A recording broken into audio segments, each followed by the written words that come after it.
I'm gonna I'm gonna go ahead and start the recording just in case we happen to get into anything that somebody might want to listen to later. All right. Yeah, that's what I always do. I always figure, well, if anybody ever wants to listen, that's great. If not, no big deal. Um, there's a there's a shift. There has been a shift for a long time happening in the body of Christ. Just like in any time, there was a shift that happened when Jesus began to speak to Simon. He says, "You are no longer Simon, but I call you Peter." There was a shift there because Simon means one who is blown by the wind easily, and but Peter means a rock or a small rock or a Mhm. stone, something immovable. There was also a shift when Abraham was he because I no longer call you Abram, which means a aloof or lofty father, one set apart, but now I call you Abraham, which means a near father of many. There was a change that happened or a shift that happened with Jacob. Jacob means supplanter, deceiver. And after he wrestled with the angel and came to a place where he realized that only God ruled in the kingdoms of men, basically, like in Daniel, Yeah. he called him Israel, which means a prince of God. There's so many different shifts that happen in the Bible. There's a shift that happened from the Melchizedek priesthood to the Levitical priesthood, and now it's back again because Jesus Christ restored that priesthood, the Levitical priesthood. My question is, because this has been my probably my not my frustration, but since I've been seeing all this shift happening in the body from what we know as church or what we know as what we've always perceived as being church or perceived as being the body of Christ. There's a shift to where that's because when I was a pastor, okay, what I did was I built the church. I didn't build the people. Yeah. I wasn't concentrating on building the temple of God one person at a time. I was more concentrating on building that organizational structure, making sure there was a lot of people coming in and stuff. My question is how do you get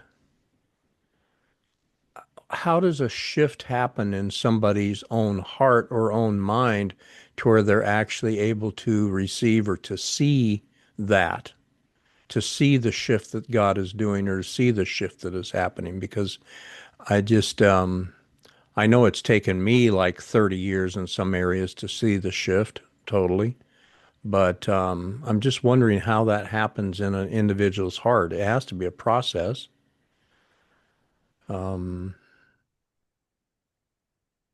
I don't know. I guess that's my question is how does it have to happen when all of a sudden the scales fall off your eyes, like with Saul when he turned it into Paul? You know, the scales finally fall off his eyes, and he goes from a place of blindness and a place of thinking one way to a completely different way of thinking. Yeah, I see.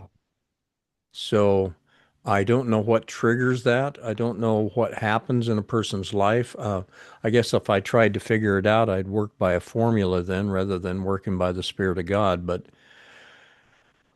I guess I don't know.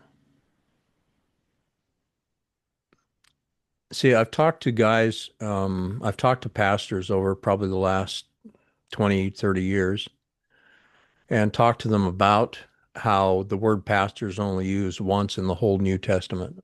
Um, but yet we've built a whole system around it. It says, "Let every man hath every joint supplies." It says, "Let everyone come with a psalm, a hymn, a spiritual song, a teaching, an instruction, an exhortation." Everyone. The body is strong as only as strong as that which every joint supplies. It's every joint that supplies, which is two bones coming together make a joint. And so I just go, how, when I've talked to these pastors before and I've told them, I've just said, look, the way Jesus Christ, if he wants to build an organizational structure, he doesn't do it the way we do it. He doesn't start out with another typical high priest or a pastor or senior pastor and then have everybody follow that guy. He doesn't do it the way of Moses, where Moses is up here and everybody follows Moses. It isn't, he doesn't do it that way. Jesus Christ himself invested into 12 men. And through those 12 men, then he began to affect a whole world. Right. And so when I told these pastors this, they'd get really frustrated finally, and they'd say, "We tried it that way. We tried just working with elders. It doesn't work. So therefore, we go back to what we know to do, and because we know this works." Well, yeah, it works. It builds something, but it's not building what Jesus Christ builds, which is that individual that's sitting in front of you. It doesn't build them. It builds this structure. It builds this organization. It builds a place to go. It builds a club. It builds an assembly. It builds a whatever. That isn't what we're called to do. We're called to make disciples and equip the saints. I mean, that's it, basic. Right. So, what do you do with that? I guess that's my that's my heart cry right now. What do you do with that? Jesus spent 3.5 years building a team. He didn't care about he cared about the people, the 4,000 or the 5,000, but that wasn't what he spent his time doing. He didn't spend his time with the 120 or the 5,000, the fourth. He spent his time with those 12 guys. And then out of those 12, he took three places he didn't take the 12. And then there was one that understood the word agape, which was John, that was with him finally stood alone beside him at the cross. So you just go, okay, there's something to this that we've missed all these years, and it's in that shift from the Levitical priesthood, or that priesthood like we've always known it, of one man standing up in front and leading everybody, to the Melchizedek priesthood, where you are anointed just as much as I am. You are nigh unto Christ because of the blood of Jesus Christ, just like I am. I am no nigher than you. You're no nigher than me. Mm, mm. So I guess what makes that shift happen in somebody's mind? How do you bring about a shift that people don't want to shift from?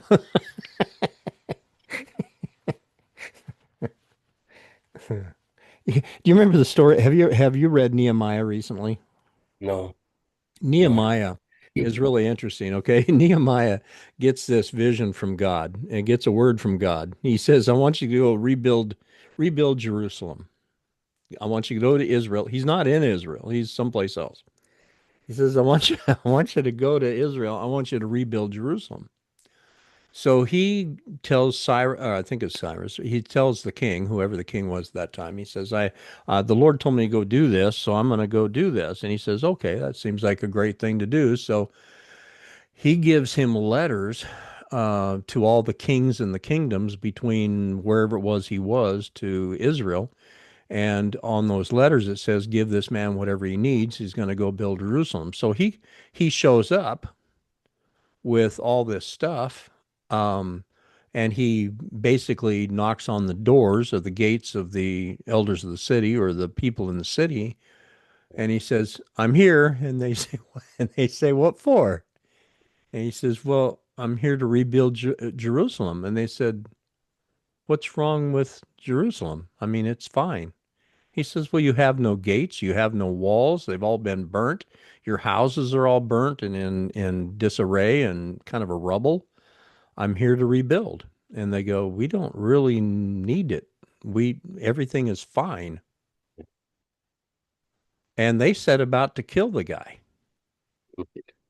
So he goes around by night, finding guys who are able to work with the right hand and carry a sword in the left, or vice versa, because they're ambidextrous. They could wield the spirit and the sword, or the word of God and the spirit, or they could do both things at the same time. They could build plus also fight off the enemy. And he gives them a command. He says, "Okay, I want you to start building, and build. Start with the gates first. Don't start with the walls first. Start with the gates first." So he starts building the gates, but before they even start, he sets porters at the gates. Somebody watch the gates. So they start building, and they're still trying to kill him. They're still trying to stop him at every point. And I guess that's the thing. As much as I talk to young men and other pastors and other whatever about things, they say, well, what we've got is fine. It works just fine. It's what we're supposed to be doing. I've heard a vision from God, or I've seen I've got a word of the Lord. I've seen a dream. I've got this, and I go, yeah, but it's just there's there's so much more that you could be doing. And it's like we don't really want that. We want to continue building we want to continue having what we've got. Right. I guess my question is how do you get, I guess you can't get that shift to happen in somebody else's mind. It has to be the Spirit of the Lord. Because there's no way you can make a person see that. There's no way you can make them see that there's a shift happening. You just can't do it. And in the meantime, you feel like you're kicking against everybody, and you're telling them they're wrong or whatever else. And it's not like I'm telling them they're wrong. I'm just saying, hey, he wants to build something. He wants to rebuild. Can we let him build something? Oh no, we're busy building what we've got. We're fine with what we've got. And I guess I don't know. It's not that I don't know what else to do. I'm going to continue doing what I'm doing, but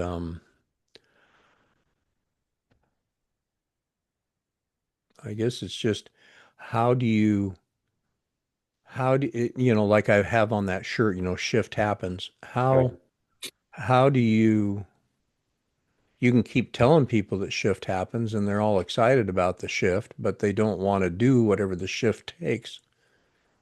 Um, And it's not that you have to do anything. It's a whole shift of thinking. It's about you, Jason. It's not about building another meeting. It's not about having another meeting. It's not about having even this thing on Sunday mornings. It's not about that.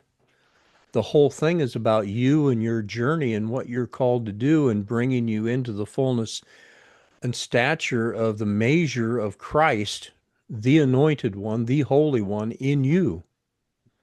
And that's always been the objective. The objective is not to sit here and have another Zoom meeting. I mean, that's worthless as far as what I can tell, except if anybody else happens to get something from it. The objective is you. That's like Paul said. He says, I'm not sent to everybody. I'm not, and I'm not saying necessarily I'm sent to you. It's just that if I am by God, if I am of that order of Melchizedek, if I am sent by God, the only reason Melchizedek came to Abraham in the beginning was so that he would bless him. He didn't come to get anything. He didn't come with any other ulterior motives. He wasn't trying to build a church there in wherever Abraham was at the time. He came in just to bless Abraham. He came for Abraham, Yeah, just him. and came to let Abraham know what the Lord was doing. And that's what opened up Abraham's heart, and he gave a tenth part of all that he had. And it isn't about the tithe. It isn't about the tenth part. It isn't about any of that stuff. It's about God sending and why he sends. It's about that Melchizedek priesthood. And you're a Melchizedek priest just like I am. Mm. The reason you're sent to Sierra Vista, Arizona is to bless them, is to make sure that they, when you leave, they know that the kingdom of God is at hand. There's a difference. There's something that happened in their life because you guys showed up there. Yeah. I mean, isn't shift changes? A shift happens when you uh just just showing up, us just showing up to anywhere, and shift happens because you were sent there. We came yesterday. We went to church down just not too far from here. We went there last week and came back, Mm, and then went again this week. And like you said, it's not we're not to go there and change anybody. right, We're just there to show up, and whoever is there to hear, they hear, they hear from us. right. And we didn't go there to go change him, No, your church or what, but we just showed up. right, And when they ask questions, how'd you come here? And when we tell them, you can see their eyes brighten up. You can tell that they're so excited by just us telling them that the Lord brought us here. right, It, we, I even told them, look, I'm here right. with a house. I don't even have a job, and we're here. And you see their eyes are just like, what? Yeah, How? How? And I was like, I don't know, but I can say it's all the Lord. right. And why are we here? We're just here. I don't know. I don't know what to say. What's the mission? But the mission is to come here first, and now we're here. So, um, Maybe that's the struggle I've had is that I've tried to change it. by in what way?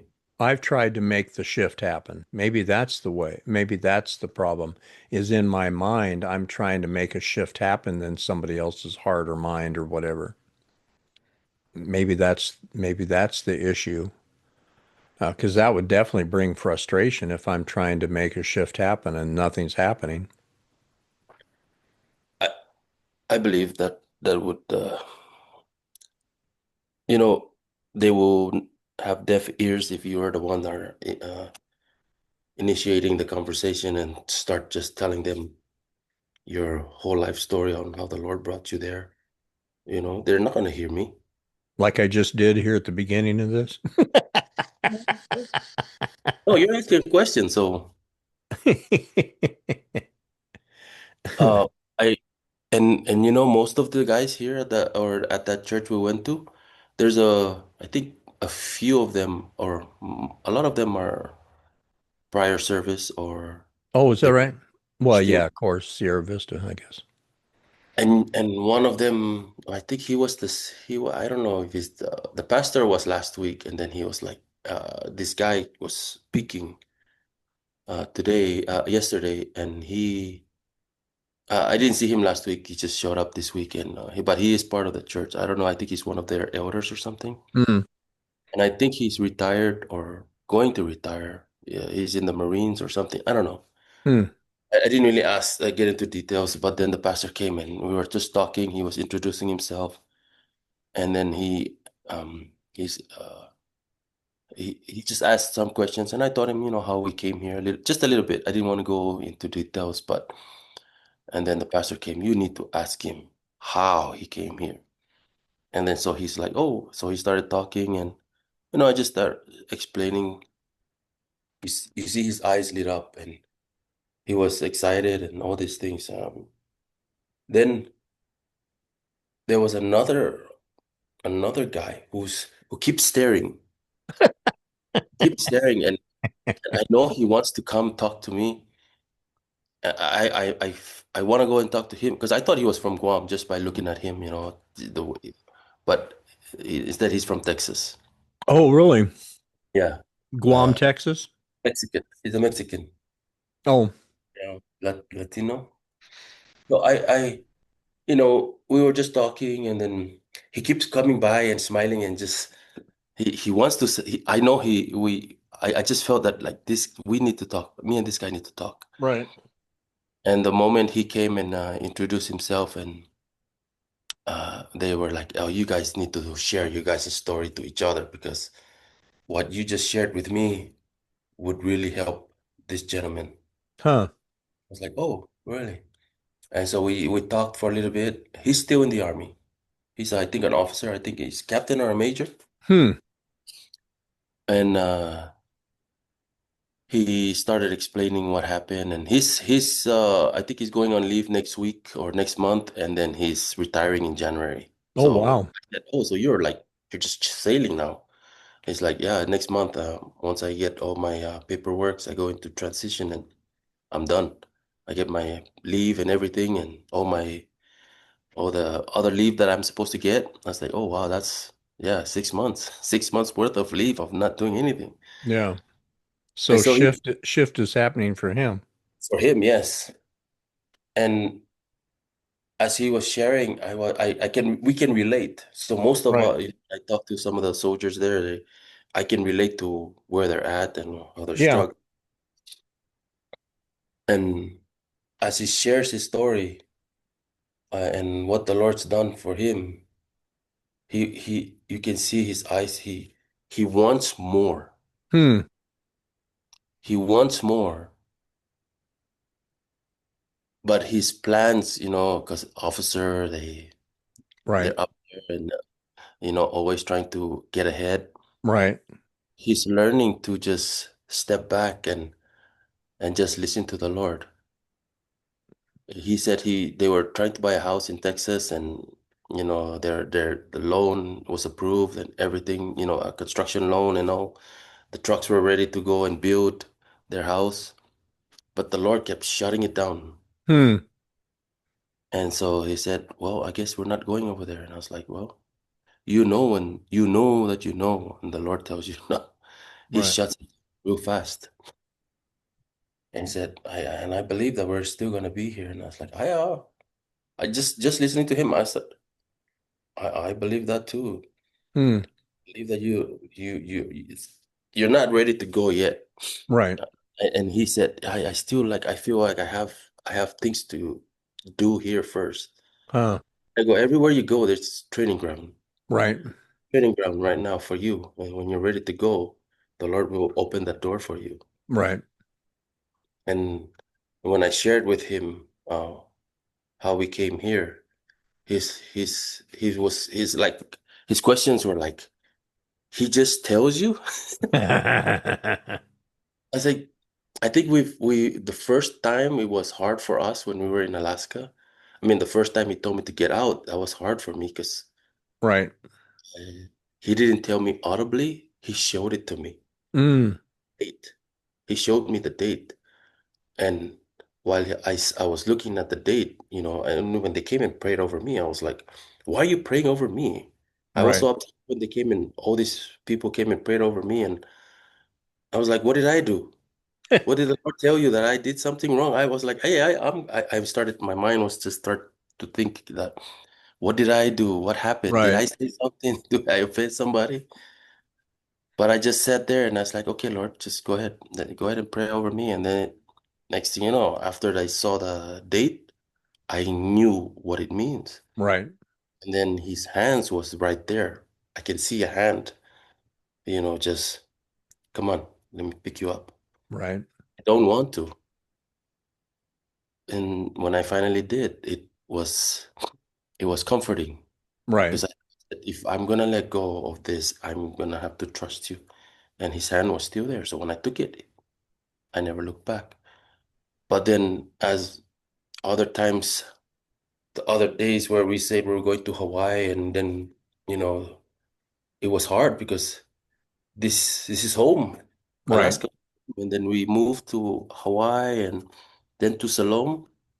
Yeah, we started to understand. We started to know his voice and know how he works, and he'll tell us. And it gets easier. It Right. gets easier when you know his voice. And he just sits there. He stood there and you can see he wants to cry and he's excited too. Right. And I was like, man, this we were just here just to go and hang out, meet Yeah. some fellow believers. But if it's that one person, Right. Right. And we're not, like you said, we're not here to change uh their way of thinking or what, but just to encourage them and just show up. And if the shift changes there. Right. Just move on to the next. I felt encouraged too by him when he shared his story of how he as an officer saying no to taking the vaccine, the COVID vaccine shot. Oh, yeah, because There there's quite a few of them there that didn't. there was a lot that got kicked out. Yeah, He was supposed to get kicked out. really. They were ready to, because he's an officer, Right. get him out of the military. But there's a process, and then he had to be court-martialed for insubordination and all this, and then finally, someone out of the blues from Knoxville, that's the HRC, that's the Human Resource Center, Right. called him and said, "Do not do not resign your commission." And he was like, "Who is this person?" Yeah. And he didn't resign his commission, and he's still in. They Wow. didn't kick him out, and he's been in and he's retiring in January. Wow. And he said, "I don't know who that person was, but he just called me and say, 'Don't resign.'" And I was like, "Wow, the Lord uses everybody, Yeah. uses anybody. I mean, he used a donkey to talk to you." Yeah. Yeah, it's kind of rough when you're in a place where the Lord finally has to speak to you out of your own ass. You know what he said he was so excited is when he hears from the Lord and when he's praying. Mm, But when he said there's highs and lows, right. it's like when I'm praying and I'm calling on to the Lord, it's so exciting. But then when I go to work and you got letters of reprimand and all this, Right. just brings me down. But then, and I said, yeah, it is part of life. You get through those things. It's gonna hurt, but what do? You look up. Right. Yeah, and he said every time I look up, I'm at my joyous, happiest place when I'm praying or he's answering me. Right. Or especially when he's in need. It's when he's happy, the most happiest. Right. I was like, wow, that's good. Well, and who knows, like you said, a lot of times you're sent there for one person on the back of a chariot, one person just going through life, and you're sent there for that one person for that season of time, and you maybe never see him again. But there's others that we invest our life into then. And it's like the Lord gives you different people at different times that you invest your life into until until that time is up. And you just go, boy, this is a really interesting way to live life, Lord. I don't understand it necessarily, but um,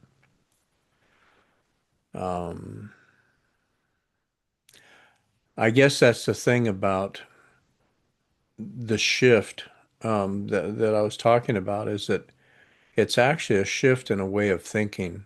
Because for a person, um, I went and saw Mission Impossible, the final whatever it was called. Number 15.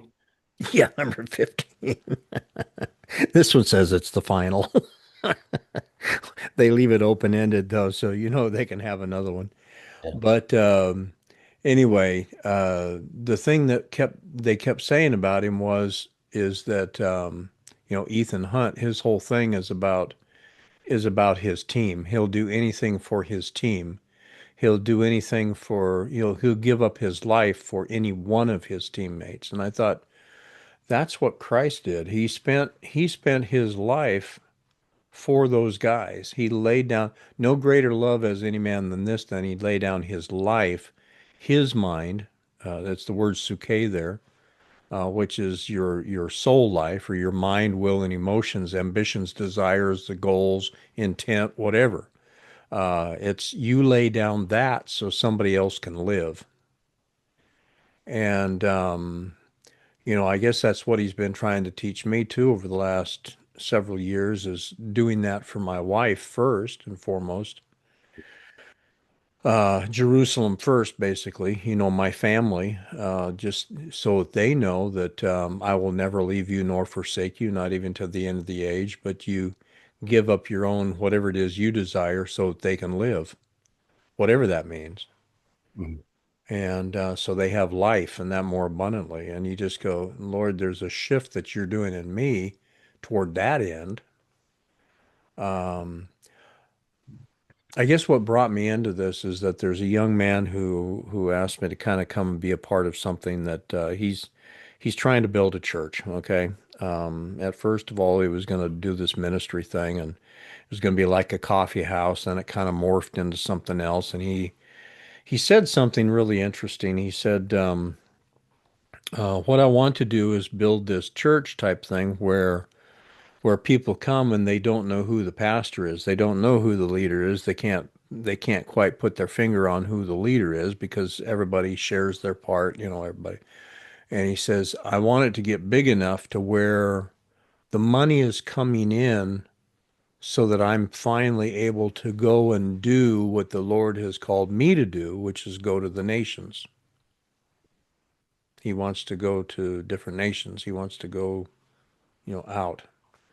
But the objective is to build the organizational structure till it got to a point to where it would basically fund what he needed to do. And boy, that's that same old way of thinking. Though we're still building a ministry, we're still trying to build a church or an organizational structure.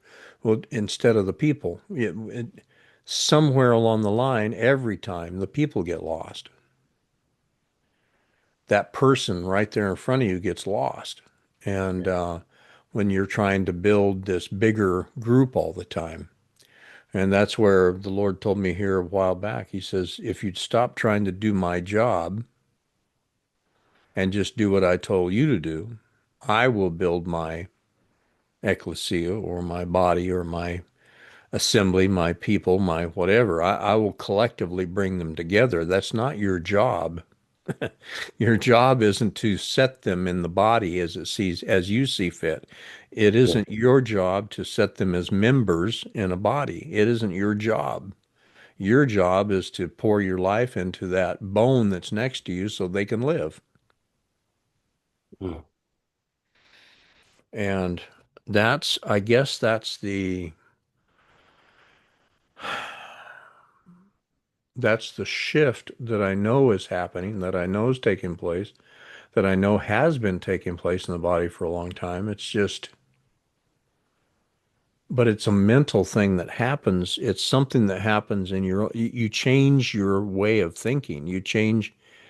It's no longer because here I was up until even a couple weeks ago, I was still thinking, okay, well, I'll go help him do this, and I'll go help him, and I'll speak if need be. If I have a part, I'll go ahead and say my part. But my my objective was still the young man, but it became so blurred because now I was trying to help build this ministry thing that he was building, and I thought when I watched that Mission Impossible thing, I thought, man, that's not what I'm that's not what I'm called to do. I'm called to equip and just help that little plant, just like a husbandman.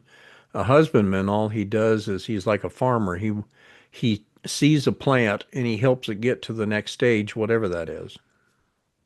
That's all he does. Um, it's just You're you're trying to help the gentleman build a church that the Lord told you don't build the church. yeah. Yeah, thanks. Thanks for that clarity, Jason. I'm just trying to make sure that that's Yeah, that's what's happening. Yes. So I had to just kind of, do I still have contact with the, yes, I do. I still have contact with the young man. I still talk with him, still share with him, still whatever with him, still have that relationship. But the problem is that I don't want a relationship with that entity that's being built. Does that make sense? Because that's not what I'm supposed to do. I'm still supposed to invest my life into. What's strange is I'm not even called to his wife or his kids, or there's another couple of guys in there that I'm friends with that I. But it's on a personal level. It's on a relationship level. Um, it's not on trying to build this thing that takes on a life of its own.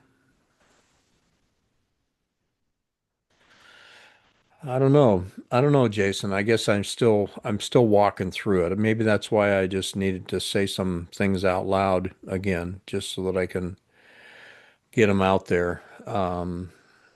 Because there's that shift from the Levitical priesthood to the Melchizedek priesthood is a big shift, and like the young man says, he says, well, in the meantime, we still have to do something. We still have to do this. We still got to do this. And like that other pastor said, well, we tried that. It didn't work. So now we got to do what we know to do. I'm going, well, if it's not building the way he's building, then why build it? Why build that? If the Lord doesn't build the house, we labor in vain. Amen. So what's he building? He's building that captain or that officer that you were there to talk with. He's building that other guy that you talked with. That's what he's there doing. He's building those guys. And that's the tough part, man, is to keep that focus. And that's what I've had a hard time doing is keeping that focus on because I'm still for some reason um drawn back into that old way of thinking. And I don't know why. I guess because it's been ingrained in you for so long.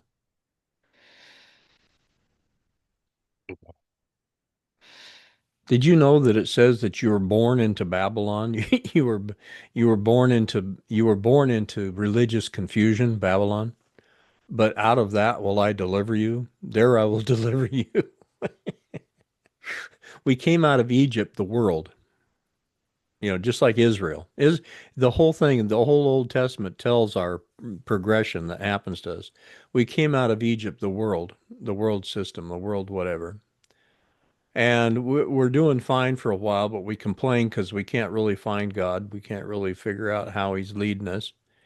And we come back into bondage under Babylon, which is a religious confusion or religious system that causes confusion. And then it says, out of that will I deliver you. And you go, okay, yeah, but we like it here. We like it here because we're comfortable. This is where we were born. We understand this. We don't understand where you're going. We don't understand this city whose builder and maker is God. We don't understand this other thing. And, just like the guys with Nehemiah, oh, well, everything's fine here. Well, you don't have any walls. You don't have any gate. Yeah, but it's working fine for us. I mean, everything we've got's working. What's the problem? Yeah. And you just go, ah. But like I said, it's probably that I'm trying to make the shift happen rather than just having the relationship. Yeah. Just the relationship with him would work instead of Yeah, yeah, yeah. maybe Because out ask. of that comes life, and then out of your and my relationship comes life then too. Not because I'm trying to make anything happen or have some motive behind it. He can ask you, oh, he wants to build this and build that, and say, hey, I tried. Yeah, yeah. And that's the thing is that the Spirit of Jesus Christ said, "I will never leave you nor forsake you." It isn't a matter of that. You're trying to forsake somebody or forsake that relationship. Oh, they're not doing it the way they're doing it wrong. so I'm not going to fellowship them anymore. That isn't that isn't the deal. It's you hang on to the relationship as long as the relationship there, and you continue as a bone to give life to that. That's what assembly is. Forsake not the assembly of yourselves together, as is the habit of some. The word is, what does it mean to assemble something? Put together. Yeah, yeah, but if it's like a bicycle or a motor, it's so that each part, each functioning part fits with the other part so they function together properly. And it's not just a matter of putting them all in the same box and saying, I've got a motor or I've got a bicycle. It's a matter of putting them together so each part fits where it fits and they function together and they flow together and move together. And there's such a beautiful symmetry that makes something happen every time you get together. Yeah. So that's why I kind of miss Lulu on here too. I just because there's something that she always gives to all this as well. That's just kind of a in fact. It's funny because a lot of people say, "Oh, I like it when Jason and Lulu are on there because they both give their part and it's so lively." And I'm going, "Yeah, yeah. What about me?" Well, no, you're always on there. We like it when Jason and Lulu are on there. Yeah, sorry, Lulu's not feeling good last night. That's all right. Yeah, and her No, back is still sore from yeah. But I'll let her know to listen. I'll share with her too, and then she can well, yeah, because I'd like her feedback too on this because it's because she has a different side of the tree even than you've got. right. She's seeing something, even though you guys see a lot of things in the same way, she gives a little bit angle to it, a different angle to it. But I guess the thing I needed to see, I guess this morning is that I have a tendency to try to make the shift happen, Oh, we or we all do. yeah, We try to make things happen. right. And that's the only thing that's going to bring a frustration is when you try to make the shift happen. If you realize all you are is the mailman, just delivering the mail, you're not trying to force the person to read it or understand it or do something about it. You just deliver the mail and have that relationship with the person that you're delivering the mail to, that they know that you're always going to be consistent. You'll always be there. You'll always do your part, whatever that means. You'll always be there for them. That's probably the most important thing. Yeah, like that, just doing your part. Yeah. Yeah. And when the grace is up and the time for them to move on to something else or they're not a part of that anymore, um, that's okay too. So um, I don't pretend to understand the times and seasons of the Lord, but I know you guys are entering into a whole different season. You guys are stepping into some things now of who you are, and it's going to be exciting to watch and see. Um, yeah, and like you said, you have such a understanding of where some of these guys are because you've been there, Yeah,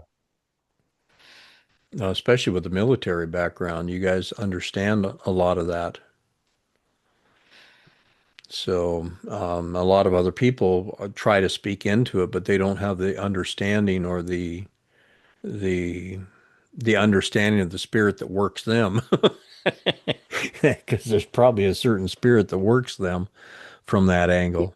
when I told them I left at 15, and I said, and they were like, "What?" And they said I couldn't do it. I would have just kept on going till 20, and then I'm done. Yeah, I was like, I thought I couldn't do it, but that hand was persistent. It right. just kept reaching out. No, gotta do it. Right. If I go, if I reach out, Lord, take care of me. Right. And he did. Right. I said, I have we bought a house. I don't have a job. We don't, all three of us don't have a job. And we bought a house. Isn't that funny? Yeah.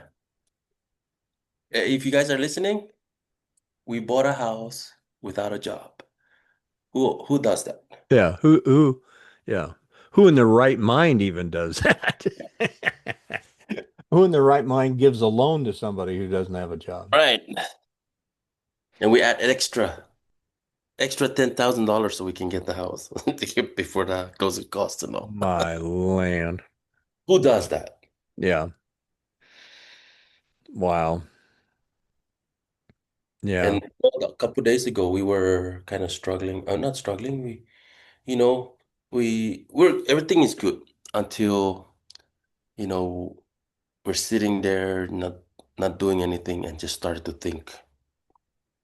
And when you start thinking, Oh, yeah. ruminating thoughts and what and all this about no job, then you start hustling, Right. start looking late at night, 2 o'clock, 3 o'clock in the morning, looking for jobs on Right. Indeed and all this. You just start looking, and then you're like, wait a minute, and it's so stressful, Right. just looking for a job, and I'm like, wait a minute, why are we doing this? Yeah. And then the moment you realize that you're trying to do it yourself. Right. Oh, okay. I need to step back because it was very frustrating. So I just Yeah. stepped back. I said, you know what, Lord?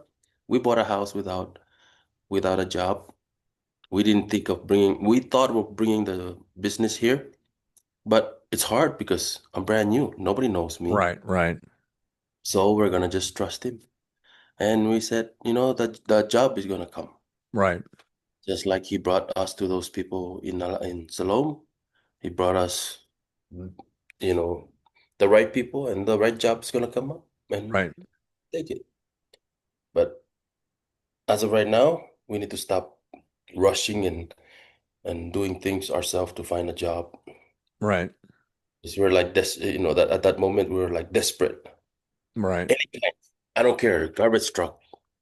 Even the garbage, I was like, I don't mind driving the garbage truck, Yeah.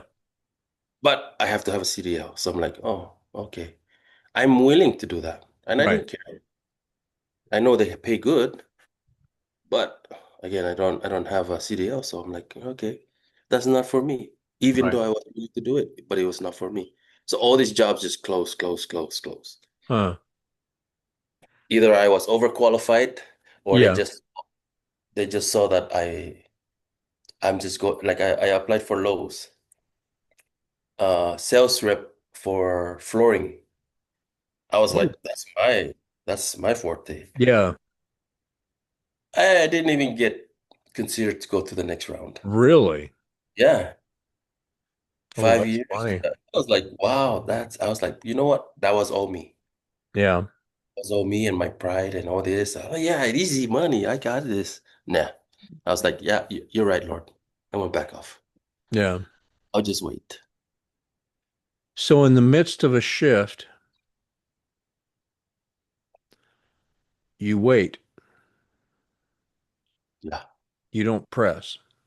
no. Then because if I'm pressing, I'm doing it again. Right. I guess that's what happens too in the shift. Like it says, be renewed in the spirit of your mind, which is, the metamorphosis that happens, the shift from a caterpillar to butterfly. That happens. That shift happens in perfect rest. They're cocooned in. They're forced into a place of rest and peace to where that transition begins to happen in them. Huh. That's interesting. He said he's gonna provide. Right. Why am I going to go and look for what he's going to provide for me? Right. That's it. Just Right. wait. Just show up. Yeah. You already did your part? Okay. Rest. Wait. Right. Think of me. You don't have a job. Stay home. Open the book. Look at me. Yeah. So that's what we're doing now, just waiting. I mean, we were looking for a car and all these cars were just like icky and all this, and we were ready to get this other car, and then all of a sudden, Lord opened the doors. Dorothy has a car. Really? Yeah. And this guy was so nice, cool. He has a little dealership, small, and it's perfect. And he said, "Hey, you need a car? Just let me know. I'll get it." Usually I go to auctions and I'll take it, fix it up, Really? I sell it. And he said, "I go cheap, so you don't have to pay all this fees and Right. taxes, and I'll just take the car, fix it up, and then." He said, "That's why I'm still in business because my prices are low. I mean, you can go to the dealership, but their prices are three times Hmm. higher than mine." I was like, I'll be back." Proverbs 10:22 says the blessing of the Lord makes rich and adds no sorrow with it. A lot of times we think that the Lord's opened up this door when actually we're the ones that push through it. And sorrow happens after sorrow, and we can't figure out why we're so frustrated. Oh, well, yeah. Hmm. Oh man. I guess it's that thing that is so hard um, to think about something like that because we're so used to being like an orphan that tries to if I don't make it happen, it's not going to happen. And we forget that we have a father that says, "I'm going to supply your every need according to my riches and glory by Christ Jesus." And I guess we just forget that. We always do. Yeah, but he always reminds us. Yeah. Hmm. Oh man. Well, that's one thing that helped me this morning when you said that, as far as just the rest again, because it's just that's the reason I would get frustrated or something because they're not seeing it, or they're not making the shift, or they're not. How long is it taking him to make that shift in me? Here I was helping a guy trying to build another church thing. And this is after 40 years of him telling me that I don't want you to do that. My land. What an interesting character. But I'm not building, I'm just helping. Yeah, yeah, yeah, yeah. I'm not doing it. Yeah, but why are you doing it? Why are you going there? It's not to help him. It's you're doing it because you might have the opportunity to say something. I mean, if you're being honest, Yeah. you know. So what are you going for? Are you going for you or are you going for me? Well, Father, if I'm going for you, I'm not, I'm going there for the man, for that person, and for this other guy too, but it's not, I don't need to go there to do that. Yeah, you said it earlier. It's you for the relationship. Right, For the relationship. right, Yeah, construction of the building. right. Yep, it is. It's always about the relation. It's always been about relationship. That's the way the Lord works, is through relationship. To build them up. Yeah. He even said that. He says, "I'm the God of Abraham, Isaac, and Jacob." What type of relationship is that? Mhm. I mean, that's a relational, he's a relational God. That's how he works. Man. So right now, you guys, I guess Dorothy's there with you guys. The boys are there. There's something. There's a reason that she's back with you guys from Hawaii. Um, and if nothing else, just to bring her into the stability of her times, Yeah. bring her into the fullness and stature of who she is in Christ. And the boys, all your boys. That's for me in my house. We'll serve the Lord. Yeah. So, I mean, that's a big enough calling right now. I mean, what else do we need? Yeah. Could you imagine if you impacted just those 6 people in your life? Well, 7, including your wife. I mean, that's quite a high calling, 7 people. Yeah. Seven people have different mindset. Yep. Yep. Every one of them. Every one of them. My teenage boys too. Oh my Oh, God. help us, yes. They, they And have this. Oh my gosh. it's funny how I did not become intelligent in my son's eyes until he got about 40. Oh yeah. Finally I began to have some form of intelligence. But it's surprising that all those years, the 40 some years he's known me, he never thought I was really understanding things or really had a, um, part of that was because I didn't take the time to understand him, understand what he was really asking, understand where his heart was at, and then speak to his heart, not just speak to him out of what I know, but speak to his heart. What does he need right now? Is that little plant? What does this little plant need for his next step? And find out what his heart is. That's the toughest thing because I tend to be a blanket person. I'll just I say something and let it fall on everybody. And I thought we're the same. I thought that's how it is. I just say it. yeah, I just say it and it's law. I said until you're 25 or when you're married, you can Yeah, go. Because yeah, it says in the Bible that until you're married, you go. yeah. You're still here with me. I said, yeah.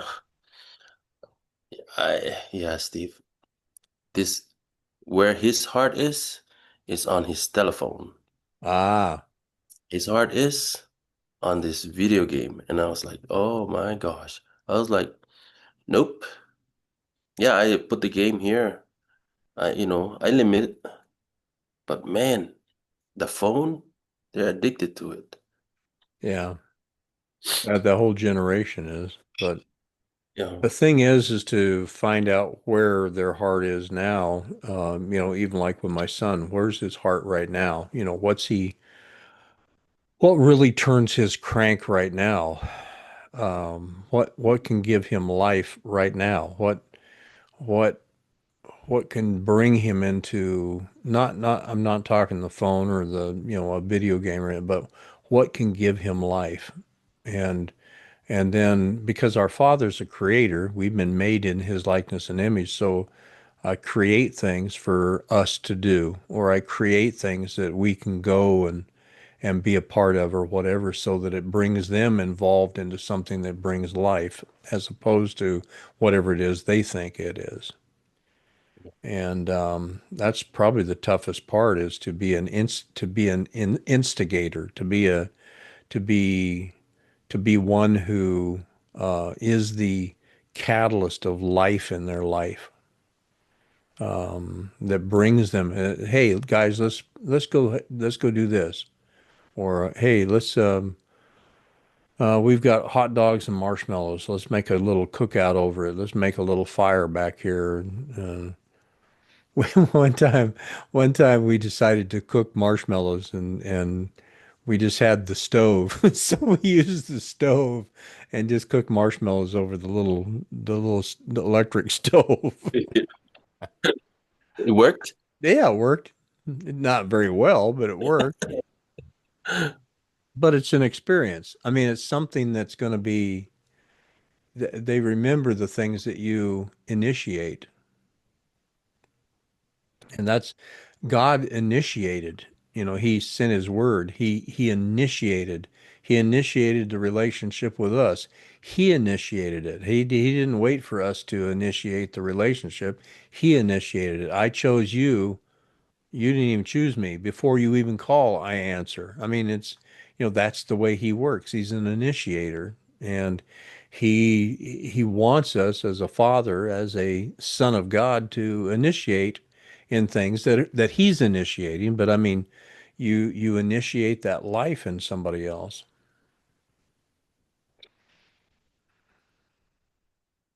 But it's tough for us because we like to sit back and let life happen and then wonder what went wrong. And he said, "No, I'm an initiator. I've given you my spirit. It's initiation is a resurrection. It's something that's bringing them out of a dead place into something that has life." Steve, me and Lulu were just thinking about, you know, putting them back in public school. Right. And I was like, man, I asked my son last night, like, where do you want to go? Why don't you just stay in home, do homeschool? You go homeschool, I said, if you stay and go to homeschool again, I'll get you a car, you can find a job, and you can go to college at the same time. Wow. I said, this ESA program sent you to college. Wow. And you and I, we go and get our CDL and get our certification for HVAC, whatever it is. Yeah. He's like, no, Dad, I want to go and experience high school again. And I was like, man, this guy is so drawn to high school. And so I talked to Lulu. I said, he's adamant on going to high school. And I said, we have to give him an ultimatum. And I said, I think we should, if you go to high school, A's and B's, you start slacking off, missing classes, and I find out you're getting out. Right. And she was like, yeah, isn't it kind of hard? Nah. He wants to go to high school, and his character better not change, and he better not lie to us. Right. I told him, and I said, and I told Lulu, I said, but if he goes to school, he, he can play sports, but if it's going to affect his grades, he's done. Right. And then I said, no car. No car if he goes to high school. He gets the bus, just like everybody else. Right.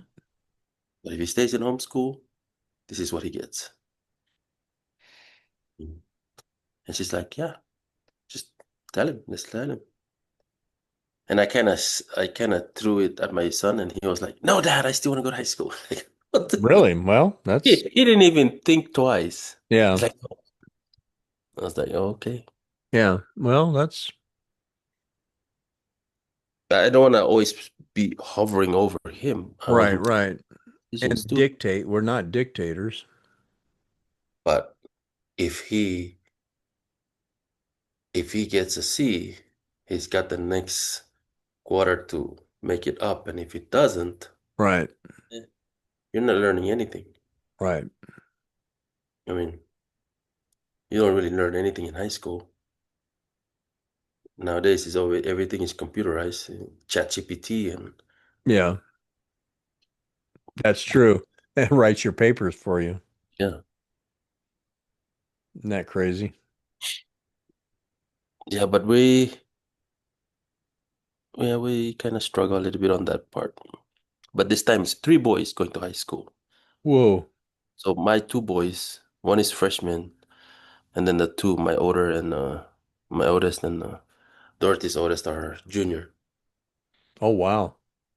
So I go, why don't you just stay homeschool and go with senior on your last year? No, Dad. No. It's Well, like, he wants to play sports though too, right? kinda, Oh, kinda. He said, uh, as long as it doesn't, he said, if the sports is gonna be in the way of my school, then no, right, because he knows that we expect grades from him, right. good, and he's more of a brain than the other one. The younger one, the middle child, is more of a he wants to one up me everything, sports too. Oh, really? He wants to do sports, football, everything. Yeah. I said, you're the one that's getting broken out every time you play. Broke your arm, broke your toe, just playing basketball. I was like, why are you playing basketball with flip-flops? Yeah. Yeah, there ought to be something you're learning from that. He doesn't. He just go. It's like those infantrymen with brute force and ignorance. Just Yeah. go. Yeah. Yeah. Well, you guys, I don't envy you your, you know what's funny though? I just got to thinking about it. What you're dealing with right now is the same thing I deal with the guys. A lot of the guys that I'm working with, except it's in the spirit, not in, they're not teenagers or not going to high school, but it's that same mentality. I know what is right for me. I've heard, I know what I need to do. Uh, And so it's just, except, I have no say in their life necessarily, except for to show them what the Lord's saying, and that's it. I mean, and then I back off. But anyway, it's just kind of interesting. The guys are outside here working on the trailer. They finally got the tree off of the fifth wheel, the and tree off of the fifth wheel. yeah, a tree fell up against the corner of the fifth wheel and was kind of good thing the fifth wheel was there. Otherwise, it would have landed right on the house. But Oh, anyway, they just got the tree off a little while ago, and now they're working on the fifth wheel. They're going to take the fifth wheel. oh, okay. So You fix it? I think they're going to fix it up. Yeah, it's been leaking for a while, so it needs some work. Oh, But is that your kids or somebody else? it's somebody else. It's a young man that I've known for quite a while, and he's he's just got a very generous heart with other people, and he fixes up places and sells it to other people for cheap, and he's got a really good heart. But anyway, that's what he's going to do with this is just have a place for somebody to live. Yeah, yeah. So anyway, so we're giving him the fifth wheel. Awesome. Um, Good. did I want to keep it and fix it up? Yeah, probably. But am I going to? No, probably not. No time. Yeah, I just have other things that I need to do. So, and that's the thing right now. Get about what he's told me to do. Don't try to do everything. Just rest and be peaceful and do what he's told me to do. That's it. Amen. Just like what you just said. Just be at rest. Don't stress about it. Don't worry about it. Yeah, I gotta remind myself that every now and then. Yeah. Well, that's what I was doing. It was because I was trying to make the shift happen. Uh, And you cannot make that shift happen because it has to happen in somebody's mind. It has to be a shift in the way of thinking. That's the only thing. And they can't see it other than if the Lord shows it to them. There's no Amen. way except the Lord reveal it to them. They can't see it otherwise. I can't, Amen. no matter how much I talk to somebody, there's no way they can see it unless the Lord reveal it. Because it took me a long time. So why would I expect anybody else to get it just because I'm telling them? Yeah. Ah, I gotta know that. I gotta remember that too. Yeah. Yeah, like you said, just be the delivery man, huh? The mailman. Yeah, just the mailman. Just the mailman. That's it. I'm not responsible for whether or not you even read it again Yeah, I like it. or whether or not you do it. I'm just here to deliver. So it takes a lot of responsibility off. But you keep showing up, and that's what you said. You keep showing up with the mail. That's it. Yeah. And that's what Ezekiel 3 says, whether they will hear or whether they won't. You go ahead and tell them what I've told you. That's it. Plain and simple. In fact, they won't listen to you because they won't listen to me. He even says that. They won't, they won't listen to you because they won't listen to me. But I'm sending you anyway, and I want you to tell them what I've told you. Wow. Lord, your graciousness to keep telling us the same things over and over and over and over again, and your patience with that is just amazing. We need a lot. We got a lot to learn. Oh, help us, yeah. I got a lot to. I mean, here I am watching a Mission Impossible movie and finally coming into some understanding of something he's been telling me about for 30 some years. But I mean, it finally clicks. I mean, really strongly clicks. It clicked before, but it didn't click like you said, oh, he told you not to do that and you're doing it anyway.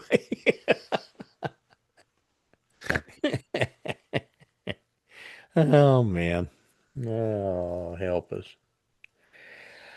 But anyway, so what do you got planned today? Today, maybe go to Relax. Home Depot, uh, and get some tools. Yeah. Tree bushes are all around. Oh, There's some little sticky birds, like little round things, poke your feet. oh yeah. And the dog don't go to the back because it's all over the place. So Oh, really? some landscaping rake, uh, do some landscaping here, cut the trees, rakes, and what do you call those? Hula hoe, Yeah. those weeds out, get a bush cutter. Yeah, that's what Will we're gonna. will a blower of some sort, will that get rid of those little Probably, but it's just dirt everywhere. My neighbor probably gonna eat that dirt. But Oh, it's help us. Yeah, that's true. Yeah, you so don't want to do probably that. just we just need to cut those things off. Oh, okay. Those trees. I think we're just gonna use the sawzall and maybe I might just get a little pruner, that Yeah. little Yeah, a little itchy, hand pruner. yeah, and use that. Cut this big tree out there in the front, and I don't know where I'm gonna put it. Uh, I need to get a trailer, or find somebody to come and pick it up. A tree? Like a small little bush, but it's big, it's huge, but and it's just got those little sticky stuff all over. Everything here in the desert is just thorny. So, Well, that's true. John Coker is the name of a guy who has a kind of like a landscape business down there. He does tree trimming and he mostly trims a lot of the palms and stuff like that down there, but he has a business that does that. I'm sure he has trailers. He's got trucks and everything else, but um, I could see if I have his number and stuff and get it to you if you uh, if you need that.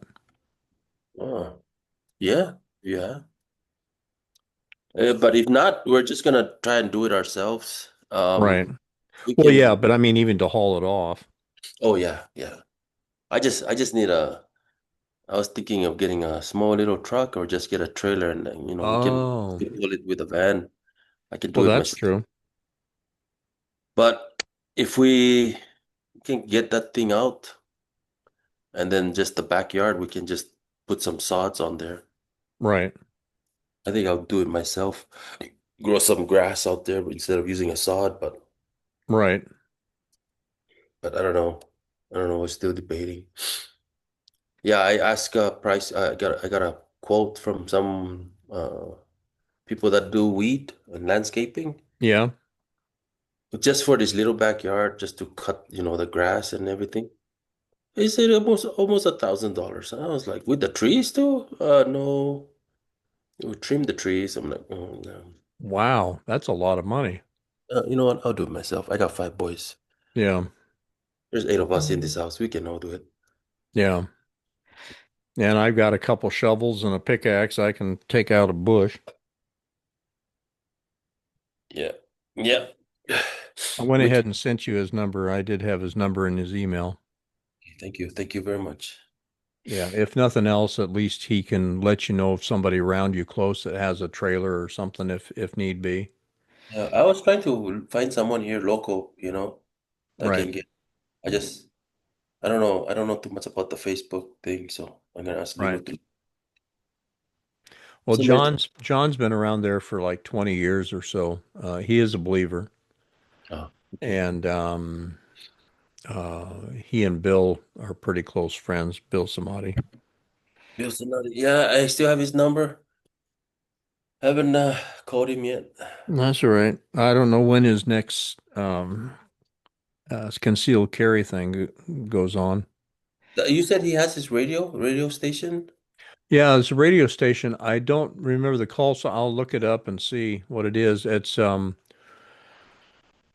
I'm gonna go ahead and stop the recording here.